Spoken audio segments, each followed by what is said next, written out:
Welcome back to Go Local Live here in the Navigate Credit Union Broadcast Center. With us now is Tabitha Jorgensen. She's the president of the Board of Trustees of the Meadowbrook Waldorf School down in Richmond. And she's here to talk to us about the next steps for the school following the very tragic fire earlier this week. First of all, our deepest apologies to you and the community. Thank you very much. It's so heartbreaking to hear heartbreaking. about that. And thank you so much for taking the time to join us. It's my pleasure. Thank you for having me here. I know that the community has been just amazing, and our greater community, people we don't even know, have reached out to us. So thank you for giving me a little bit of a platform to talk about our beautiful school and our recovery efforts. I appreciate it. It really is incredible how the community comes together.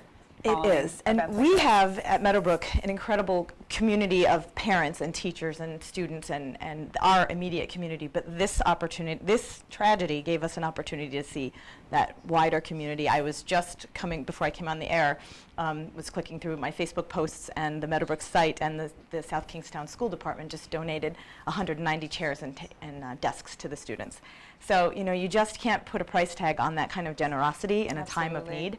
So we thank them greatly. And I do want to just even start off by saying thank you to the fire department and the first responders and the police who were there throughout the day into the evening, made sure the site stayed safe and nobody could get there while they were still fighting the fires. So we appreciate all of your work, and they took good care of us. You know, they were kind, and they were just, you knew that they understood it was a tragedy for us. You know, obviously no life was lost, and so we are immensely grateful, but it's still a big community loss and a loss of beautiful things and beautiful memories. Well, the memories are still there. So what's the next step now that I saw on your Facebook you've started to go through the wreckage a little bit, recover some treasures that are it feels like still there. Relics. You know, we're finding these little relics, and it's like, oh, something survived. So basically, our biggest priority is to get the kids into school in September. So we're looking at renting space somewhere. We'd like to stay within our busing district because that's for the parents to be able to know that transportation is taken care of in the way that it was last year. And less jarring for the children. It's very jarring, yes. It just keeps a consistency where we can keep a consistency, you know. So we're looking now, we have a team of one of our administrators and the kindergarten teacher and a grades teacher. So they're going and checking out sites today. I know that was on their agenda for today. I don't know, I haven't gotten a report back yet on how they fared, but I know that that's what they're up to. You know, our administrator is hard at work on the site with we do have an opportunity to go through the wreckage, essentially, and try to pull out anything essential, or anything that survived, I should say. There's really nothing left. So they're doing that, and then we'll be able to clear it away, and our next order of business is to have our community gather there and sort of say a goodbye to that particular building on our site. We have a beautiful festival field in the back, so we're hoping to have something there in the next few days once the debris is cleared and it's safe. And then we'll begin planning for the future. And we have 28 acres of land there. It's amazing. I was on site yesterday, and the trees are there. Except for the one that got struck by lightning. And you know, there's room to rebuild. That's great. So the plan is to build a new school on the same site?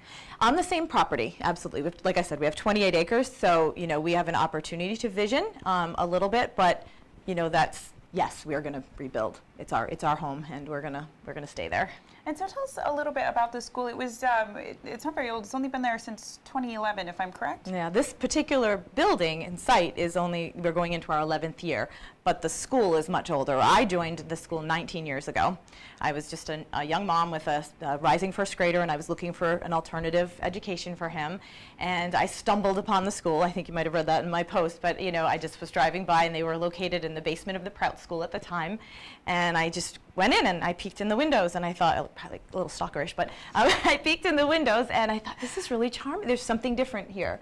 So I observed some classes, and my husband and I enrolled our oldest son there for first grade, and I didn't understand much about it, but over the years I went from a parent to a parent volunteer to the admissions director to the Latin teacher in the middle school to the OSNA delegate to now the president of the board. So I've had a journey with the school as well. So I would say when I joined 19 years ago, the school was in the position to try and settle in somewhere. A site had always been an issue for them, and so it was hard to keep enrollment when you have to bounce around and you don't have a site. So we found a place on John Potter Road in West Greenwich, and it was a long-term lease, and it was a beautiful piece of property, and they were happy to have us. so we could kind of sink our feet into it, and start planning for the future for, in a bigger way. And so at that moment in time, we began a 10-year plan to purchase land and build a building, and we have moved into this site 8 years into that 10-year plan. And so I was part of that effort, fundraising and building, and I was the admissions director at the time, so I was there every day. And my youngest child had the opportunity to be in this building from nursery through 8th grade when she just graduated in June. And so there's just a real bittersweet, Of course. From a parent perspective, and my children everybody's a bit traumatized, I will say. I'm sure. And what have you been saying to parents? How do you break something like this to a child? Well, it's a big concern for us because we so try to protect our youngest children especially, and try to keep childhood sacred. And our school building, I think any school building is supposed to be safe. It's supposed to represent, exactly. And we really are trying to keep the images away from them, because you can talk about it and you can create, but once you see an image, it's just kind of burned in your brain. So we're really trying to be careful about that. We're telling them, we're guiding them to say that everyone is all right. Everyone is still there. Your school is still there. It's just the building is gone. And so depending on the age, you can give a little more, a little less. But it's really to try to, still keep them feeling safe. And you did talk about the plans to launch a massive fundraising campaign. It's launched because people have been texting us and emailing us and saying, I'm donating XYZ. So we said, let's get that up so we can just allow people to be generous. So on our website, meadowbrookschool.com, there's a link, and then there's also a GoFundMe program that they all kind of are part of the same thing. What can we, as the community, do? Of course, like the larger groups, like schools can donate the school supplies. Is it better to get together books and things we have, or give money? What can we do as a community? Money is always appreciated, because it's quick and it's now, and it's something that will just give us that cushion to obviously we have an insurance policy, but there's just so much to do. So much to do, and that would be very helpful. But beyond that, we are getting the framework in place to collect, pair volunteers with tasks, and say if our immediate tasks are X, Y, Z, who would like to come and do this, and start to do that. So we have 2 parents at the school that are on that, and they'll start to be putting out official, postings and such. But also too, if we still haven't locked down a site, so that's, as far as I know, as of 8 o'clock this morning, that could have changed. But if there's information on that, if there's, again, supplies, just, send us an email and say, here, we're here to help, and somebody will follow up or will funnel you to the person who knows what to do with your goodwill. But we are so grateful. Every time we're looking at that wreckage and just wanting to cry, and we do, somebody does something really amazing, and we say, you know what, we're going to be okay. We're going to be okay, and this is an amazing community. It really is, and I think this set of younger parents that are just coming and joining us, they don't even know what they're going to do, and they're going to do something amazing. They're going to give us a Meadowbrook for tomorrow, and for their children, and for their children's children. And I had committed to stay on the board for 3 more years because we were about to launch a capital campaign for expansion, and that just took a pivot on Sunday morning, and we said, well, we're gonna rebuild our school, and so I'm there to serve the school in any way that I can. It's my beloved Meadowbrook, and I grew up there, as did my children, and so anything that I can do, I'm there to do, committed to doing.